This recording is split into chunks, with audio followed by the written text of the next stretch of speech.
சசிகலா அம்மையாரால் நான் பின்வாங்கப்பட்ட அந்த சசிகலா அம்மையார் தான் என் பதவி எடுத்தாங்க. அது வேற ரூட்ல எடுத்தாலும் நான் என்ன நினைக்கிறேன் தெரியுமா, சசிகலா எனக்கு அம்மையார் துரோகம் பண்ணாலும் சசிகலா அம்மாவும் இந்த இயக்கத்தில் இருக்க வேண்டும் என்பதுதான் என்னுடைய ஆசைகள். சி.வி. சண்முகம் இந்த கட்சிக்காக இந்த கட்சி இரட்டை இலை வாங்கி தந்த பெருமை அவரு. இந்த கட்சி ஆட்சி இன்னைக்கு இருக்குதுன்னா அண்ணன் சி.வி. சண்முகம் தான் முதல் காரணம் என்பதை இந்த நேரத்தில் தெரிவித்துக் கொள்ள.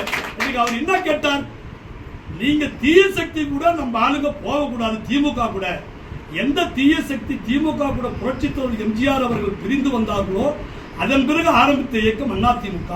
அந்த அதிமுக எப்போ ஒரு புரட்சி தலைவி அம்மா அவர்கள் தீய சக்தி என்று மீண்டும் அந்த திமுகவை சொன்னாங்களோ அம்மா அவர்கள் அந்த கட்சியோட நமக்கு உறவு வைக்க கூடாது என்று சொன்னார். இப்ப பாரதி பேசினார ஒரு 20 நாளைக்கு முன்ன அந்த பாரதி என்கிற முன்னாள் எம்பி அந்த ஆளு அமைப்பு செயலாளர் இருக்காரு, அவரு ஏன் திமுக அதிமுக கூட்டணி வரக்கூடாதுன்னு நக்கசீலான அந்த பாரதி என்பவர். அந்த பாரதி என்ன பண்ணாரு, அந்த பாரதி தான் அம்மா மேல கேஸ் போட்டவர். அவரு போய் பேசுறார். இதுவரைக்கும் இந்த யாராவது நீங்க தலைமையில யாராவது நீங்க பேட்டி கொடுத்திருக்கீங்களா, இல்ல இந்த கட்சியை அந்த பாரதியை கண்டிச்சு பண்ணிருக்கீங்களா? அப்ப ஒவ்வொரு தொண்டனுடைய நிலைப்பாடு என்ன?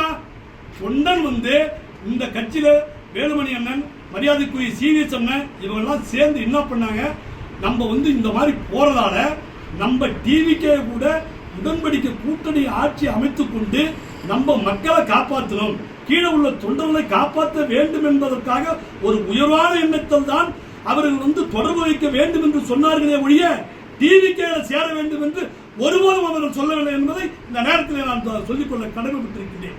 இப்படி நல்ல மாவட்டத்தை பக்கத்து மாவட்டம் எல்லாத்தையும் எடுத்தோம். இன்னொன்னு சி.வி. சண்முகம் 2020 தோற்கடிப்பதற்கு 5 கோடி ரூபாய் செலவு பண்ண பெருமை இந்த குமரகுருவை சாரும்.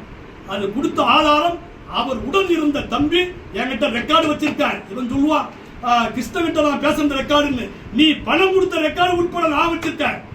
குமரகுரு நீ பணம் யாரை கொடுத்த, உன் பிஏ அழிச்சிட்டு போய் உன் கார்ல அழிச்சிட்டு போயிட்டு 5 கோடி ரூபாய் லட்சுமணனுக்கு இருக்குள்ள, லட்சுமணனுக்கு 2 கோடி ரூபாய், அந்த 3 கோடி ரூபாய் இப்ப போட்டிருக்க நகர செயலாளர், இப்ப இருக்கிற மாவட்டத்தில் பசுபதி, அவர்களை போன்ற அத்துணர்கள் அவரை இடம் கண்டு அவர்கள் மூலமாக இவரை தோற்கடிக்க வேண்டும். இவர் தோற்கடித்தால் சம்பத்து தோற்கடிக்கப்பட்டால் சொலத்தூர் ராஜேந்திரனுக்கு 5 கோடி, சம்பத்துக்கு 5 கோடி, இப்படி அவரு நிற்கும் போது 20 கோடி ரூபாய் செலவு பண்ணி வரார். ஏன் இவர் செலவு பண்றார் அப்படின்னு கேட்டா, இவனு 3 பேரும் வராம இருந்தாலும் எனக்கு இந்த அவர் சொன்ன மாதிரி நான் சொல்றேன், எனக்கு இந்த எடப்பாடி பழனிசாமி பொறுப்பு போடுவார், இல்லை என்றால் இவரும் எனக்கு போட மாட்டார் அப்படின்னு. அப்ப 2021 இப்ப 2026 அவர் கனவு என்ன தெரியுமா, பிடபிள்யூ ஹைவேஸ் மினிஸ்டர் நான் தான் அப்படின்னார்.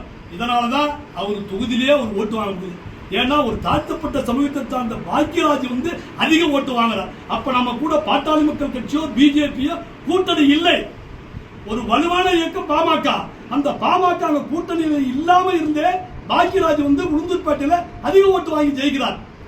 தோத்துட்டார் உளுந்தூர்பேட்டை திருக்கோளூர். நீ உளுந்தூர்பேட்டையில் நிற்கிறது நிலைமை என்ன, அதை எண்ணி பார்க்க வேண்டுமா இல்லையா? இதை எடப்பாடியார் அவர்கள் தயவு செய்து புரிந்து கொண்டு அவனை இன்று முதல் இந்த இயக்கத்தை விட்டு நீக்க வேண்டும் என்பதை நான் இந்த நேரத்தில் இல்லை என்றால் தமிழகத்தில் உள்ள அத்துணை தொண்டர்களாலும் நாங்கள் ஒன்று சேர்ந்து குமரகுருவை அவருக்கு ஆதரவாக இருக்கின்ற யாராக இருந்தாலும் கட்சியிலிருந்து தூக்கி எறியப்படும் காலம் இன்னும் வெகு விரைவில் உள்ளது. இந்த நேரத்தில் சொல்லிக்கொண்டு கடமைப்பட்டிருக்கின்றேன்.